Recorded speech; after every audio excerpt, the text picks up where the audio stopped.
ಭಗವದ್ಗೀತಾ ಅಧ್ಯಾಯ 6 ಧ್ಯಾನಯೋಗ ಶ್ಲೋಕ 2 ಯಂ ಸನ್ಯಾಸಮಿತಿ ಪ್ರಾಹುರ್ ಯೋಗಂ ತಂ ವಿದ್ಧಿ ಪಾಂಡವ ನ ಹ್ಯಸನ್ಯಸ್ತ ಸಂಕಲ್ಪೋ ಯೋಗಿ ಭವತಿ ಕಶ್ಚನ. ಕನ್ನಡ ಅನುವಾದ. ಹೇ ಪಾಂಡವನೇ, ಯಾವುದನ್ನು ಸನ್ಯಾಸವೆಂದು ಕರೆಯುತ್ತಾರೋ ಅದೇ ಯೋಗವೆಂದು ತಿಳಿಯಬೇಕು. ಆಸಕ್ತಿಯ ಸಂಕಲ್ಪಗಳನ್ನು ತ್ಯಜಿಸದೆ ಯಾರೂ ಯೋಗಿಯಾಗಲು ಸಾಧ್ಯವಿಲ್ಲ. ಅರ್ಥ: ಈ ಶ್ಲೋಕದಲ್ಲಿ ಶ್ರೀಕೃಷ್ಣನು ಸನ್ಯಾಸ ಮತ್ತು ಯೋಗ ಎರಡರ ನಡುವಿನ ಭೇದವನ್ನು ವಿವರಿಸುತ್ತಾರೆ. ಬಾಹ್ಯ ವೇಷ ಅಥವಾ ಜೀವನಶೈಲಿ ಸನ್ಯಾಸವನ್ನು ನಿರ್ಧರಿಸುವುದಿಲ್ಲ.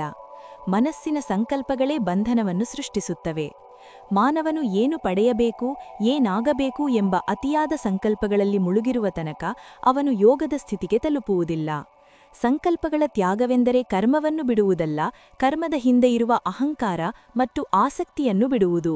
ಈ ಒಳಗಿನ ತ್ಯಾಗವೇ ನಿಜವಾದ ಸನ್ಯಾಸ, ಅದೇ ಯೋಗದ ಬಾಗಿಲು ಎಂದು ಹೇಳುತ್ತಾರೆ.